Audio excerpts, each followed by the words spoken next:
Parshas Tazria has only 67 verses. It's a brisk Parsha. There's 7 mitzvos, and the content, the subject matter of this week's Parsha is somewhat unique because the sole subject is the idea of purity and impurity. It begins with the purity and impurity stemming from childbirth. A woman has a boy, a woman has a girl. There's certain laws governing purity and impurity once the baby's been born. And then chapter 13, which is the rest of the Parsha, is dedicated to the laws of purity and impurity stemming from tzaraas. Tzaraas is some sort of skin malady that is a physical representation of a spiritual ailment, of a spiritual illness. Now, I think it's a good way to kind of introduce ourselves to the subject of purity and impurity. We could look at the very first Rashi's commentary on the Parsha. Now, Rashi gives a puzzling statement from our sages. He says that if you go back to Genesis and you look at the order of creation, you'll notice that all the animals are created first, and the very last thing, the very last entity to be created in Genesis is mankind. So you have the animals created first and then mankind. Therefore, says Rashi, we first have the laws of the animals. So at the end of last week's Parsha, we have the laws of which animals are kosher, which animals are not kosher. And once the laws of the animals are done, just like they were created before man, their laws are taught before man. And once we concluded the laws of the animals, we're told the laws of the humans. Very intriguing idea that there's a certain parallel between Genesis and the creation of man and animals and Leviticus and the laws governing the purity and impurity of humans and animals. And I think it's kind of odd. What is the connection? What's the connection between Genesis, between the creation of man and the animal kingdom, and these laws, the laws governing the purity and impurity of animals and humans? So there's an interesting statement from the Maharal, and he says that when we have Torah, we have laws governing animals, laws governing humans. That, in effect, is the completion of creation. And there's a deep point here. When we were created with imperfections. And you know what? Animals were also created with imperfections. And therefore, when we have laws governing humans and animals, these are the laws. These are the tools given to us, so to speak, to complete creation, to finish off Genesis, and to achieve what the desire of creation was, is that it should be a hybrid, so to speak. God creates, we perfect with Torah, and therefore there's a natural connection between Genesis and Leviticus, between the creation of animals and man, and between the laws of purity and impurity of animal man, which is their perfection.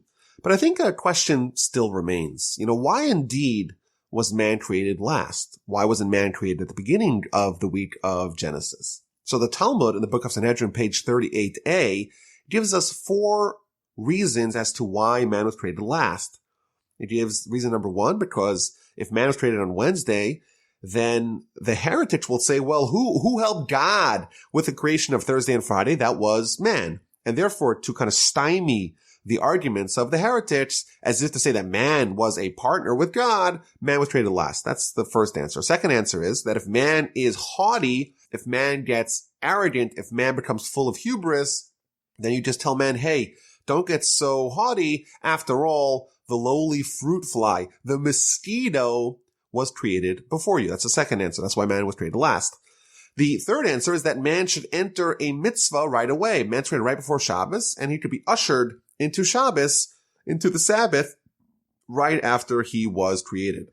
And finally, the fourth answer of the Talmud is that the reason why man was created last is because man is the goal of creation. And therefore, first you set the table, first you construct the arena, and then you bring in the guest of honor. Man is the guest of honor in God's world, and therefore God created the entire world and then put man in it once the world was completed. Those are the 4 reasons as to why man was created last, as we're told in the Talmud in the book of Sanhedrin. And here we say that there's some sort of connection between why man was created last and why the laws of man's Torah, the laws of purity and impurity governing man, are also told last. And it doesn't seem like any of these 4 answers would apply to here, to the laws of purity and impurity, to the laws of contamination. And therefore, there seems to be a little bit of inconsistency. Man was created last, and there's a reason for it. In fact, there's 4 reasons for it. But the laws of impurity and purity of man don't seem to have that same reason, so it seems to be a little bit inconsistent. And I think that's a good question to springboard the introduction to the Parsha and to the idea of purity and impurity in general. As an aside, besides for our Parsha, we have next week's Parsha that also talks about purity and impurity and various other places in the Torah. But if you look in the oral Torah, in the Talmud, in the Mishnah, there is a dizzying amount of time and content that's dedicated to the laws of purity and impurity, to these laws of contamination. So like we said, this is Parsha, we have the impurity of a mother after having a baby, and the impurity from the tzaraas, from this spiritual disease with physical manifestations on a person's body, a person's garments, a person's house. There are all kinds of other states of purity and impurity. So the most impure thing is a dead human body. There's dead carcasses. Women who menstruate. There's the major zava, the minor zava. These are various irregularities in their cycle. A man who has a seminal emission has a degree of impurity. There's a major and minor zav for a man. Other forms of emissions when someone's ill.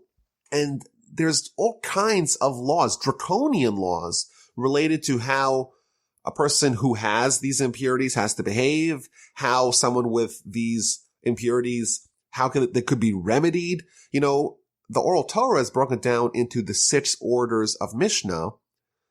And one of those orders is the order called Taharos, which deals with impurity and purity. So in effect, you have like 15 to 16% of all of Torah dedicated to these laws.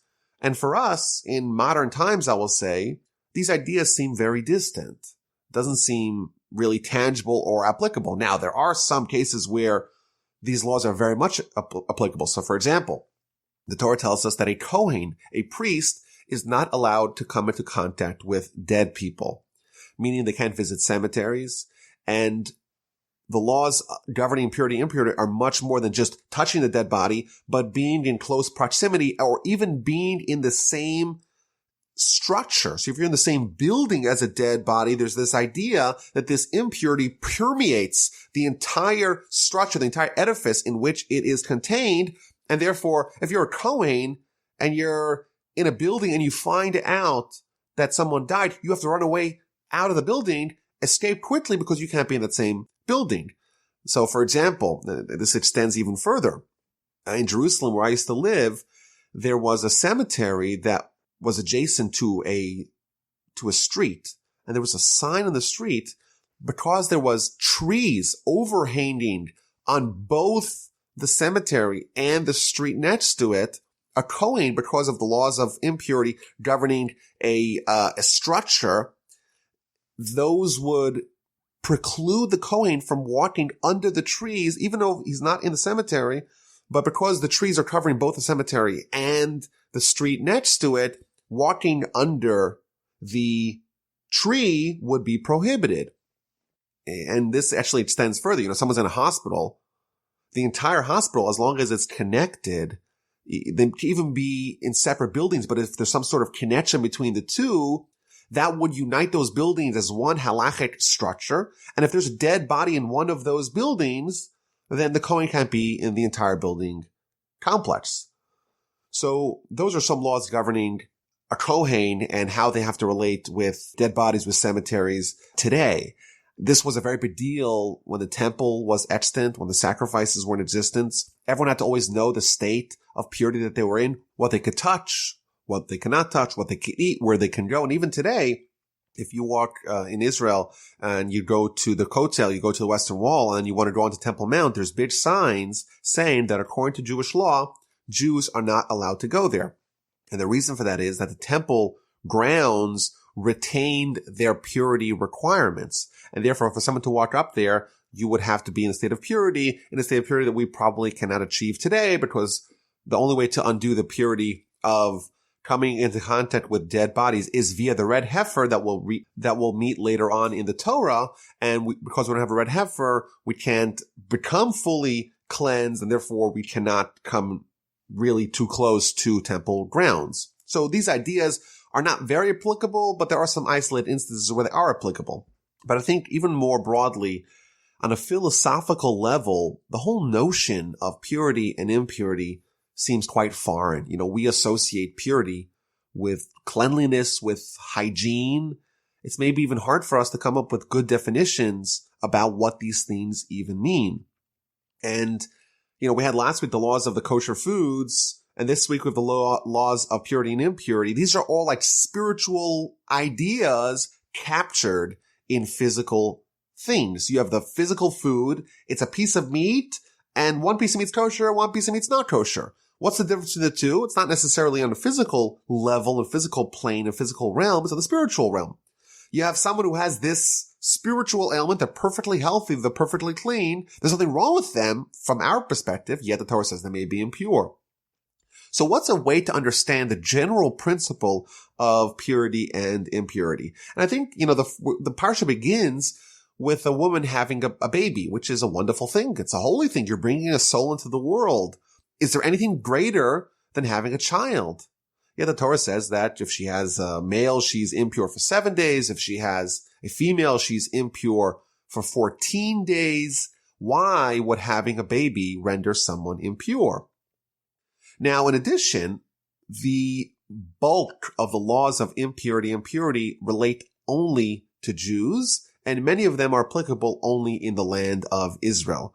Clearly, if purity and impurity from the Torah's perspective were about cleanliness, they wouldn't only apply to us. And finally, a third question to ponder is the idea of tzaraas, which is going to comprise the bulk of our Parsha. Tzaraas, we're told in the Talmud, it is a physical illness that comes because of a certain sin. And primarily the sin of lashon hara, the sin of evil talk, of talking negatively about other people. Why would tzaraas not be prevalent today? After all, people speak lashon hara, people speak negatively about other people, and right away, according to the Torah, they should sprout immediately tzaraas. It should just show up on their skin, on their garments, on their house. Why is it not prevalent today?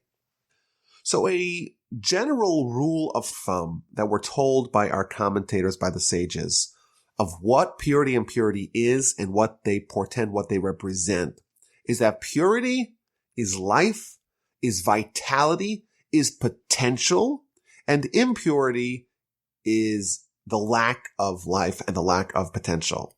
So for example, we start off with the mother who just had a baby. So if you look at a pregnant woman, then what do you have? You have two souls. You have the soul of the mother, and then you have the soul of the baby. What happens when the baby's born? So it's fantastic. The baby's nothing wrong with the baby. There's nothing wrong with the mother either. But if you look at the mother just on a purely spiritual plane, if we could put on goggles that showed you just a soul, and you looked at this person, you would see how many souls? You'd see two souls, the soul of the mother, the soul of the baby. If those were your only goggles, and then you see the woman a week later, and she's had a baby, how many souls do you see? You only see one soul.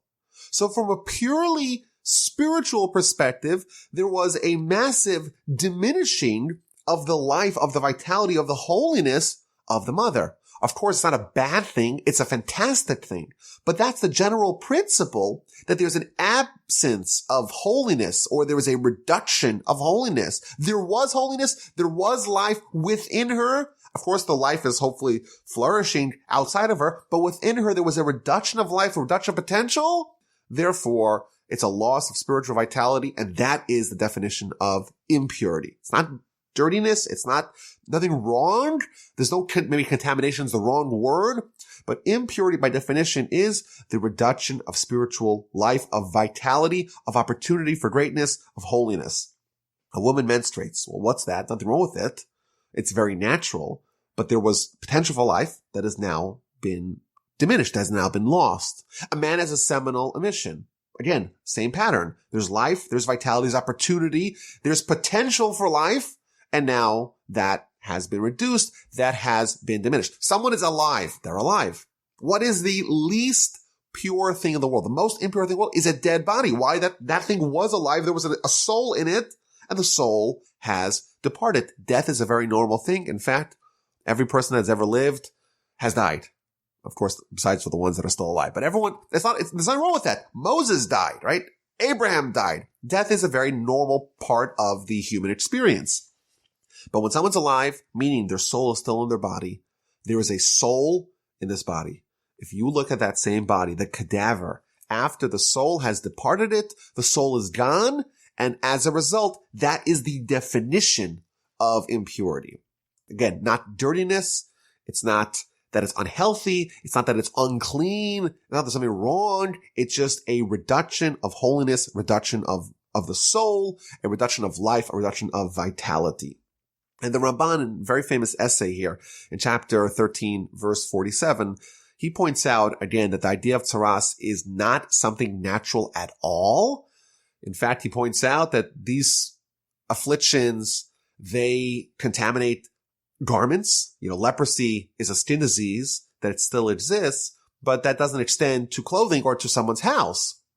But this is a spiritual reflection that is manifested in a physical world.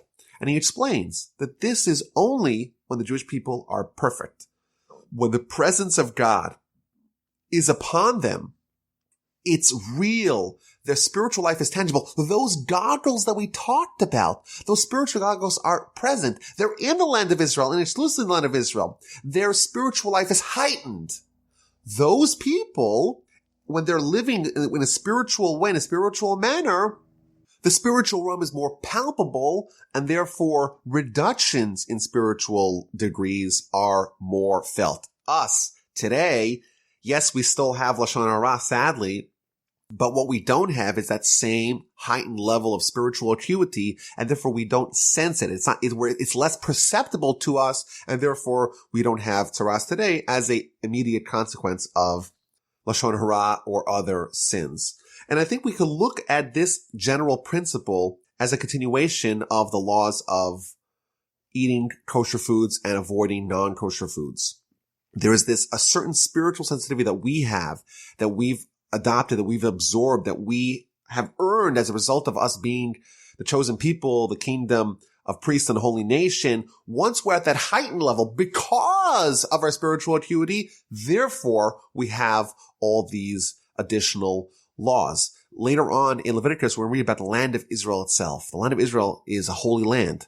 When we say holy, we mean spiritual. Of course, it's also a physical land. You could plant and you can have agriculture and build roads and aqueducts, whatever. But it's a physical land that also has spiritual power to it. And we're told later on in Leviticus that if people sin, the land itself will expel us. It will vomit us out. And Rashi tells us that, gives us an analogy. You have a prince. The prince is used to eating the finest of foods. And then you give him something which is a little bit underdone. It's a little bit raw. They'll right away get stomach poisoning, or they'll start vomiting. Whereas if you take a peasant who's not used to the most delicate of foods, their stomach is a little bit more resolute. It's a little bit more capable of absorbing all kinds of stuff, and therefore it doesn't expel, it doesn't vomit when the food is not just so. Similarly, if we go to the other lands are not as sensitive. They're not spiritually sensitive to sin.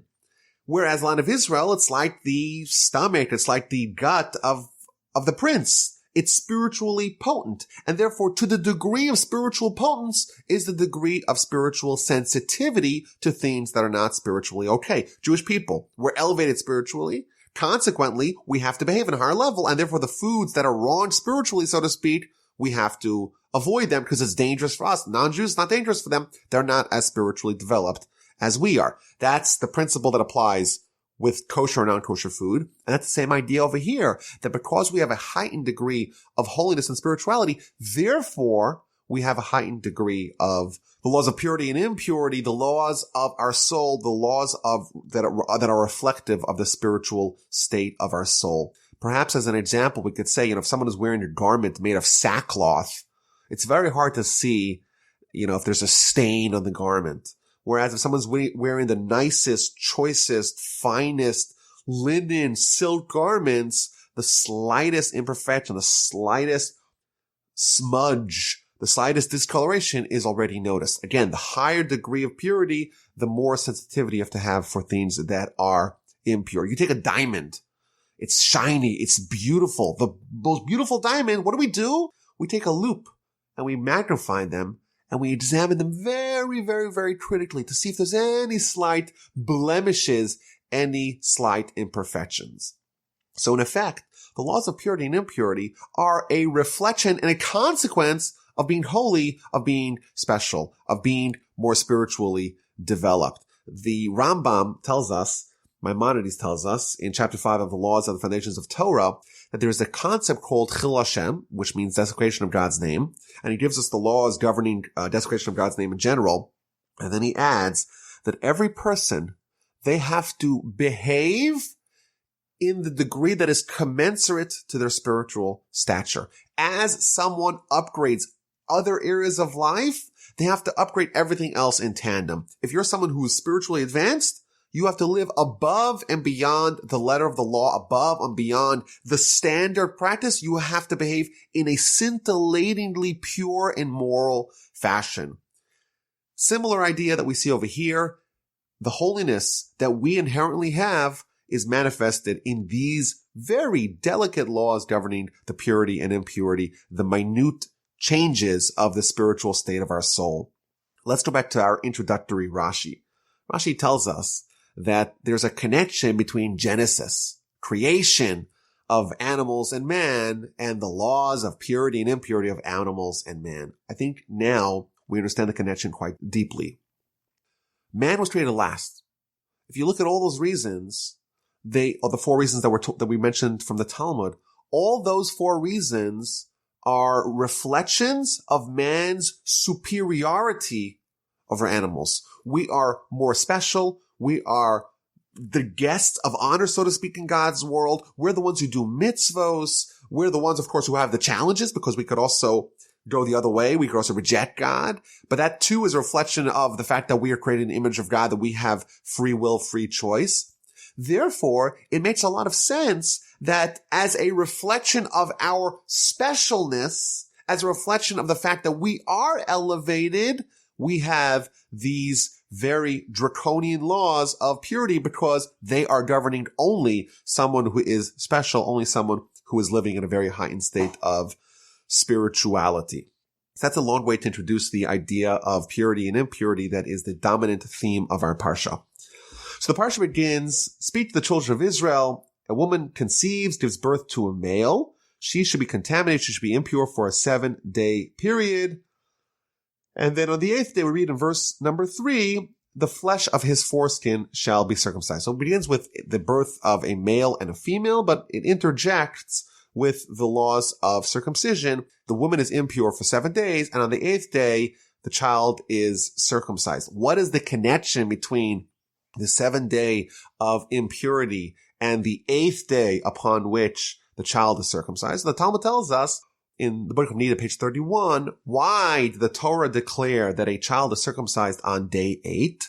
Because we don't want a situation that everyone is happy because the child's been circumcised. It's a huge party. Everyone's happy, but the father and mother are sad. Why? Because the mother is still suffering, so to speak, from the laws of impurity. Therefore, the Torah waits, so to speak, so everyone could be happy. After 7 days of impurity, you have the 8th day, the woman's pure now, and the child can be circumcised, and everyone could be happy. An interesting idea here, that the Torah makes laws, so to speak, to ensure peace and love between spouses, harmony. You shouldn't have this asymmetrical party. Everyone else is happy, and the mother and the father are miserable.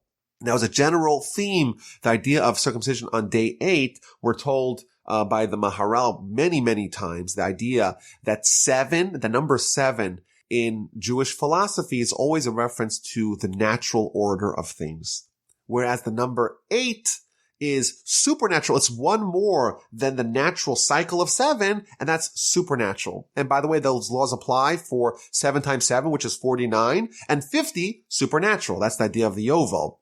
In addition, you have 7 times 10, 70, and then 71, one more than that. That's the Sanhedrin. So this idea, these numbers appear many, many times in Jewish philosophy, and that's the breakdown. 7 is natural, 8 is supernatural. When we talk about circumcision being on day 8, it's a reference to a child being catapulted to a heightened level of supernaturalness that is going to be exhibited by the circumcision, by the covenant that was forged between Abraham and God.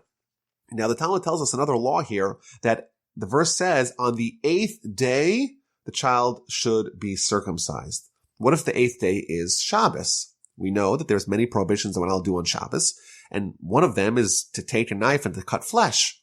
So are we allowed to circumcise the child on Shabbos? Child's born on Saturday, and 8 days later, because you count day 1, so Saturday, Sunday, Monday, Tuesday, Wednesday, Thursday, Friday, Saturday again, Shabbos again. 8 days later, it's Shabbos again. Could the child be circumcised, or must you wait till the following day? So here, this verse tells us, Ubayom Hashmini, on the 8th day, irrespective of what that day of the week is, the child is circumcised. So I, myself, was born on a Friday night after nightfall, meaning halachically it's on Saturday, and I was indeed circumcised on Saturday. Or so I was told, but I believe my parents. I assume that's true. I have a son that was also born on Shabbos and was circumcised on Shabbos. And that's this law that we see over here, that the 8th day child is circumcised even if it's Shabbos. The law of circumcision overrides the restriction of Shabbos. Now, there are some exceptions here. The Talmud tells us that there is a connection here. The woman is impure for 7, child is circumcised on day 8. Well, what if the mother does not become impure? So, for example, a woman has a C-section. These laws would not kick in. And therefore, the woman would not have these laws of impurity, and therefore that child would not be circumcised on Shabbos. The law of circumcision overriding Shabbos does not apply in that instance. Another case where a child would not be circumcised on Shabbos is if we are unsure if the baby was born on Shabbos. So, for example, we know that the night is the beginning of the day halachically. So we start Friday night to Shabbos, even though it's not Saturday, but the day, so to speak, begins with the night. But there's this in-between period, a twilight period between Friday and Saturday, and we're not sure, is it Friday or is it Saturday halachically? If a child is born during those 72 minutes where we're not sure, is it halachically Friday or halachically Saturday, we have a little bit of a dilemma. You can't circumcise a child on Friday because maybe the child was actually born on Saturday, and therefore Friday will be day 7, and you can't circumcise before day 8. You can't circumcise on Shabbos because only circumcision of the 8th day overrides Shabbos. Maybe the child was born really on Friday, and therefore Shabbos, the following Shabbos, is day 9, and circumcision of day 9 does not override Shabbos. So a child born in that twilight zone between Friday and Saturday, between Friday and Shabbos, is indeed circumcised on Sunday. It's not day 8 for sure. It's a question if it's day 9 or day 10, but that is the only solution to such a dilemma. Now, the Midrash, on its commentary here on this verse, brings an amazing story between Rabbi Akiva and Turnus Rufus, who was one of the governors of the land of Judah after the destruction of the temple. And he used to have these debates with Rabbi Akiva, and there's several of those debates that are recorded in the Talmud and in various Talmudic literature. So the story goes that Turnus Rufus, this Roman general, this Roman governor, he asked Rabbi Akiva, whose deeds, whose actions are greater? The actions of God or the actions of man?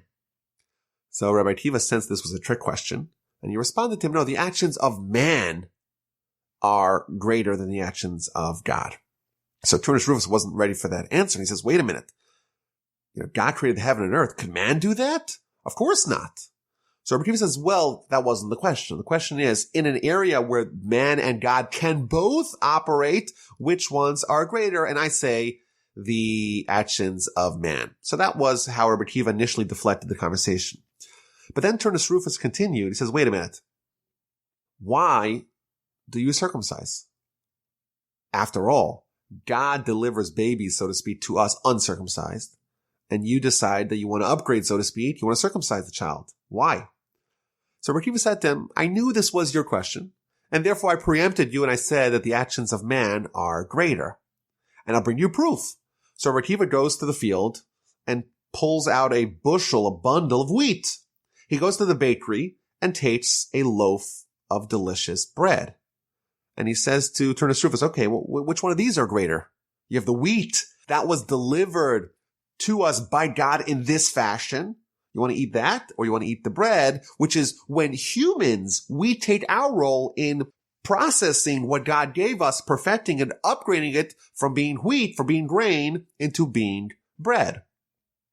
Therefore, when we are circumcising a child, it's the same kind of thing. God delivers it. It's not perfect, and we have to kind of finish it, do that last mile, fulfill the final touches of the child's uncircumcised, and we just kind of finish that last little bit to create perfection. And then Turnus Rufus asks yet a third question. He says, okay, well, if the child is perfected with circumcision, why doesn't God circumcise them ahead of time? Why doesn't the child arrive circumcised? And finally, the Rebbe responds with a very important, valuable insight into Jewish philosophy, because by telling Turnus Rufus that the reason why God gave us mitzvos is that we could perfect ourselves. God, by design, makes us imperfect, and the mitzvos are there that we have a role. We could partner with God to perfect ourselves. And therefore, a child is born imperfect. We circumcise them on the 8th day, and the child is perfected. So if the woman has a male, she's impure for 7 days. If she has a female, she is impure for 14 days. After those days of impurity, there's days of purity. 33 days of purity for a male and 66 days of purity for a female, meaning that any emissions that she has are not emissions that will render her impure. And then once the entire period is commenced, has concluded, she brings sacrifices to the temple to complete this cycle, so to speak. And there's two sacrifices. One is an olah, which is an elevation offering, and one is a chatas, a sin offering. Why does a woman have to bring a sin offering after having a baby? What's the sin of having a baby? So the Talmud tells us several reasons. Either because in the throes of labor, we assume that she made a vow. And the vow was, because she's in such pain and agony, she committed to never sleep with her husband again, to never have this terrible experience again. And therefore, as a way to atone for what she maybe might have said, she brings a sin offering. Alternatively, perhaps during her painful labor, she blasphemed against God, going back, so to speak, to the time of Eve. Why did God have to cause this to be such a painful experience? And therefore, as a way to atone that, she brings a sacrifice of atonement to cleanse her from that misdeed that she may have done during her labor and delivery. Now, it's interesting that the description of the sacrifice, like we had previously in Leviticus, there's different sacrifices for a rich person and a poor person. Upon the completion of the days of her purity, she brings an elevation offering, a young dove or a turtle dove for a sin offering. So there's a sheep for an elevation offering and a young dove or turtle dove for a sin offering.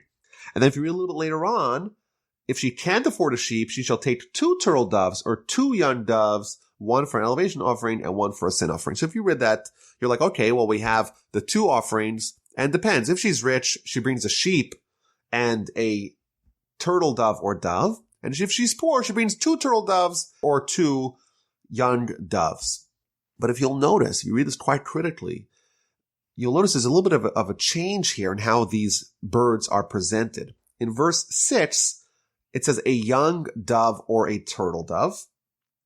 And in verse 8, meaning in a case where the woman brings 2 birds and no sheep, it's turtle doves come first 2 turtle doves or 2 young doves. How come the order is switched? How come in verse 8 it has the turtle doves first, and really everywhere else in the Torah has the turtle doves first, and whereas in verse 6 it has the doves first and only then the turtle doves. So the Baal HaTurim, one of the commentaries, I think he says a fascinating idea. He says the difference between verse 6 and verse 8 is that in verse 6 the woman's bringing only 1 bird, whereas in verse 8 the woman's bringing 2 birds. And it tells us that if you're only bringing 1 bird, it's better to bring a dove. Why? Because a turtle dove, and this we already saw a little bit earlier in Leviticus, a turtle dove only has one mate. And after that mate has been killed, they won't be with any other bird. That's just the nature of this turtle dove. And therefore, if you take only one, then in effect, you're breaking up a union that's a lifelong union. And therefore, it's better to take a dove. If you're only taking one bird, you take a dove, and only if you can't find a dove, you take a turtle dove. It's just an amazing idea of the sensitivity that we're shown over here, that we don't want to disrupt even the animals from having a wonderful experience, how sensitive we have to be to not cause pain to animals. And therefore, every other place in the Torah, we're told turtle doves, then doves. But when you're only taking one bird, it's better to take a dove and only then a turtle dove, because if you take a turtle dove, then you're going to upend and disrupt some sort of turtle dove union forever. Just an amazing little anecdote here, a little tidbit that we see in the commentaries. So chapter 13 tells us of tzaraas, a spiritual malady of the stain. Now the Talmud tells us, the book of Arachin, that there's 7 different sins for which these ailments, these spiritual maladies, tzaraas, comes to a person on lashon hara, evil talk, on murder, on oaths in vain, on sexual sins, on haughtiness, on theft, and on being very stingy, being very miserly. And these ailments afflict the body, the clothing, and the house. Our Parsha is going to deal with the afflictions of the body and the clothing, and next week's Parsha, Parshas Tazria, is going to cover the laws governing tzaraas on the house. And this is primarily for lashon hara according to the commentaries. So for example, there's a verse in Deuteronomy that tells, we know the story of Miriam. Miriam was the sister of Moshe, Moses and Aaron, and she spoke negatively about Moses. And there's a verse that tells us that we should remember what God did to Miriam when we left Egypt, that God struck her with tzaraas, with this ailment, because she spoke negatively about Moses. In fact, it's a mitzvah in the Torah, says the Ramban in his comment there. It's a mitzvah in the Torah for us to remember the immediate effects that someone speaking lashon hara has, at least in the time where the Jewish people are on that spiritual level, that right away there will be a visible spiritual blemish, as was present with Miriam. For us, sin has no tangible manifestation on our lives. And the reason why, it's because our soul is a little bit removed from us. You know, our body is okay with sin. In fact, it's even desirous of sin. For us, mitzvos, the activities desired by our soul, may feel awkward, a little bit out of place. The more spiritual we get, the more we begin to feel what our soul feels, and the more it affects us in a tangible and real, palpable way. You know, sin is as painful to our soul as injuries are to our body. Without mitzvos, our soul is hungry like our body is hungry without food. And when the Jewish people are in that state, we're close to spiritual perfection. Therefore, the spiritual deficiencies are immediately manifest. And that's the laws of tzaraas. When someone does a sin, either one of those 7 sins, but primarily the sin of lashon hara, it's going to be immediately reflected in a sprouting of tzaraas on their body, on their person, or on their garments, or on their home. And what happens? So we're given initially an introduction. The first several verses of the chapter give us an introduction, and then we go into detail of the various different types of tzaraas and how they are addressed, how they're evaluated, and how they are maybe remediated, as we covered in Parshas Tazria. So the first thing we see is that when someone has a tzaraas, a skin affliction, they have to bring it to the Kohen. Only the Kohen, only the priest, can render a ruling. It will become a tzaraas affliction on the skin of his flesh. He shall be brought to Aaron the Kohen, or to one of his sons of the Kohanim. So this is a verse that tells us that the only person that can render a ruling, the only doctor of tzaraas, is Aaron and Aaron's children. Now it is interesting. It doesn't mention a generic Kohen. It specifically talks about Aaron and Aaron's children. And why? The question is why? You know, why can't I just say the Kohen, bring it to the Kohen? Why does it have to say Aaron or Aaron's children? Why does it have to right away go to the most impressive of all the priests, Aaron? And I think the answer is that, you know, someone gets tzaraas. In effect, it's a direct message from God. You did a blunder. You did a sin. And you need to be encouraged to mend your ways and to repent. But you know what's not pleasant to hear? It's not pleasant to hear this kind of criticism. No one wants to hear what they did wrong. No one wants to have their sins listed to them. It's a very difficult thing to absorb. Says the Torah, you go to Aaron. What was Aaron's outstanding quality? That he loved every person. He loved peace. He pursued peace. He did everything he can to make people feel as wonderful, as comfortable as possible, and to help them and to encourage them and to give them warmth and give them love. Someone like Aaron. Of course, it's the Kohen. But the Torah hints that you have to have the Aaron attitude to be an effective Kohen vis-a-vis these laws, because you're going to have to give the very uncomfortable message to the people who have tzaraas. What happens? I'm sorry, you have tzaraas. You must have sinned. It's a very difficult thing for a person to hear.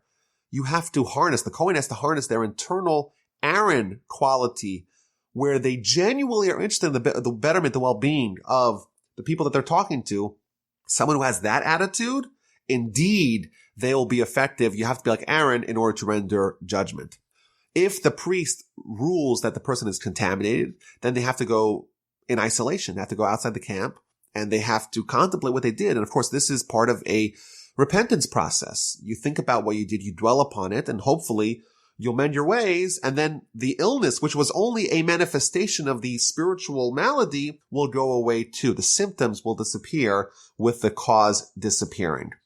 Someone who speaks slanderously about other people, someone who sows division, has to be sent outside to isolation. You cause division, therefore you are divided away from other people. You have to warn other people to stay away from you. You're not allowed to walk within the 4 cubits of another person. You're excommunicated. And all that, these are not punishments. These are means to encourage repentance, encourage expiation, encourage someone to evaluate what they did, to contemplate what they are and their actions and their deeds, and hopefully to amend them, to fix them. There are cases where the Kohen is not certain. Is this tzaraas? Is it not tzaraas? Such a person will be quarantined for 7 days or maybe an additional 7 days.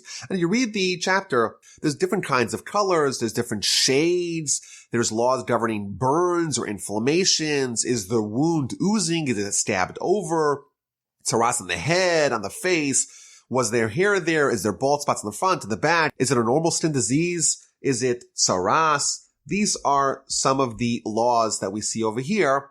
And I think instead of going into the nitty-gritty detail of all these laws, I want to try to focus on what lessons that we could draw. So, for example, verse 13 of chapter 13 gives us a very interesting situation. What if someone's entire body is totally covered with tzaraas, with this skin malady? So the law is that they are actually rendered as being pure. And as an aside, this proves conclusively that this is not about leprosy. If someone is completely covered with leprosy, then they're ever more dangerous, ever more they should be isolated from the rest of the people. Clearly, it's a spiritual disease, and therefore, for some reason, when the person is entirely spiritually covered with tzaraas, then they're pure. So what's the rationale behind that? So the Kliyakar, one of the commentaries, tells us that after all, the entire purpose of the tzaraas is to coax someone to repent. If someone has it on every square inch of their body, for sure they repented, and therefore you don't need to go through the whole process because the person has surely repented. And the Talmud actually tells us an amazing idea in the Book of Sanhedrin, page 97a. It says that Messiah will come in one of 2 different ways. Either a generation that's entirely righteous or a generation that's entirely wicked. And it proves it from this verse. What does it mean that if the generation is entirely wicked, that Messiah will come? That generation is obviously wicked. So why would Messiah come to such a people? Says the Talmud, quotes our verse, if everything is impure, if the entirety of his skin has been covered in white, then such a person is indeed pure. And therefore, if the entire generation has been covered in impurity, then Messiah will come.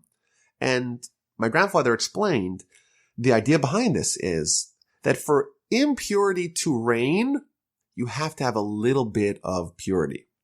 If there's not a scintilla of purity, if there's nothing good, then the bad cannot flourish. And this is an interesting idea, that when society devolves and devolves and devolves and devolves to such a degree that there's nothing good left, then it implodes upon itself. It has nothing to give it life, has no truth that it could grasp upon, and therefore the whole thing ceases to exist, and the evil disappears, and all you have left is good. An amazing insight that we see here in the idea of purity and impurity. There has to be a little bit of purity in the impurity for the impurity to have vitality and continuity.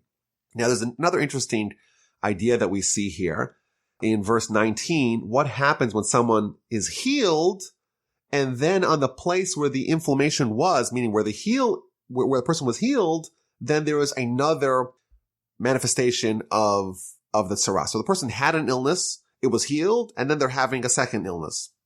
Maybe the idea behind this is, someone has an illness and they get healed.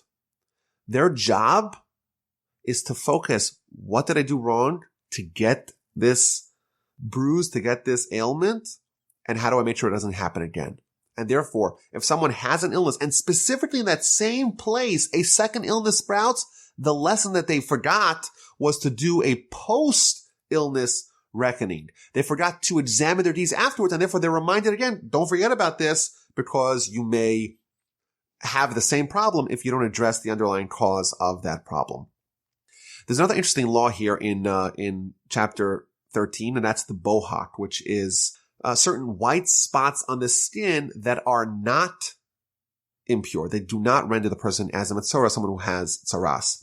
Yet, we're told in verse 38, that the person needs to show it to the Kohen, and the Kohen will declare that he is pure. Now, the question is, if the person is pure, then why would you need to show it to the Kohen? Maybe the answer to that is, even things that are not fully tzaraas, if you have things that change in your life, if you suddenly have white spots sprouting, it's probably a good idea to do some soul searching. Yes, it's not tzaraas, but we have to find out what it is and hopefully address it before it gets out of hand. So we're given all these laws governing how someone is rendered into a metzora, into someone who has tzaraas, and then in verse 45 and 46, we're told what has to happen to them. And the person with tzaraas in whom there is an affliction, his garments shall be rent. You've got to cut your garments. His hair shall be unshorn, no haircuts. He shall cloak himself up to his lips. He shall call out, contaminate is to warn everyone that he's contaminated. All the days of his affliction are upon him. He shall remain contaminated. He is contaminated. He shall dwell in isolation. His dwelling shall be outside the camp. Again, this is all means to help him recognize what he did, recognize what brought him to that, and hopefully fix it, so that way he'll solve his problem, and eventually the manifestation will go away as well. There's an interesting Ibn Ezra here, comment on this idea, on this verse, that the laws governing a metzora, someone has tzaraas, are very similar to the laws governing someone who is a avel, who is a mourner.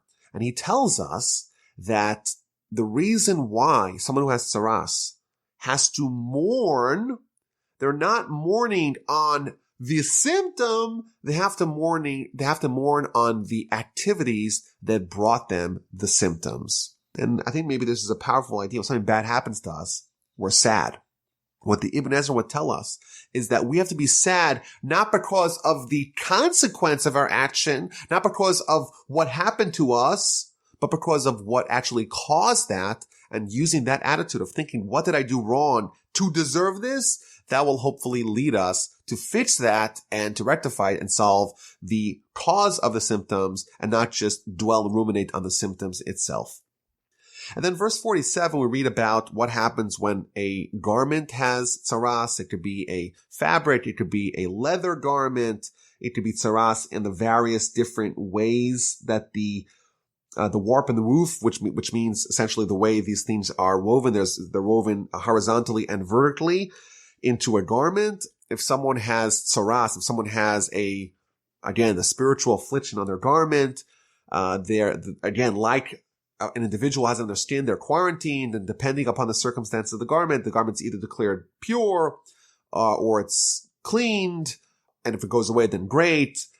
It could be completely burnt if it doesn't go away, or other instances that only the part which was discolored is torn out and burned, but the rest of the garment is okay. So that's the Parsha. It covers a few verses regarding a woman who has a baby, and the rest of the Parsha dedicated to the idea of tzaraas, the idea of this ailment that could afflict our garments or our body. And like we said at the beginning, it's important to not view this in a very physical light, that this is leprosy, and when someone is a leper, we don't want them to contaminate anyone else. We quarantine them. We send them outside of the camp.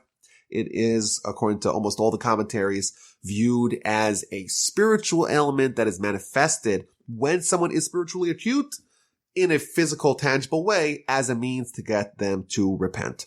Next week, we're going to talk about the laws of tzaraas when they afflict someone's home, and also when someone has tzaraas, how is their ailment, how is it remedied?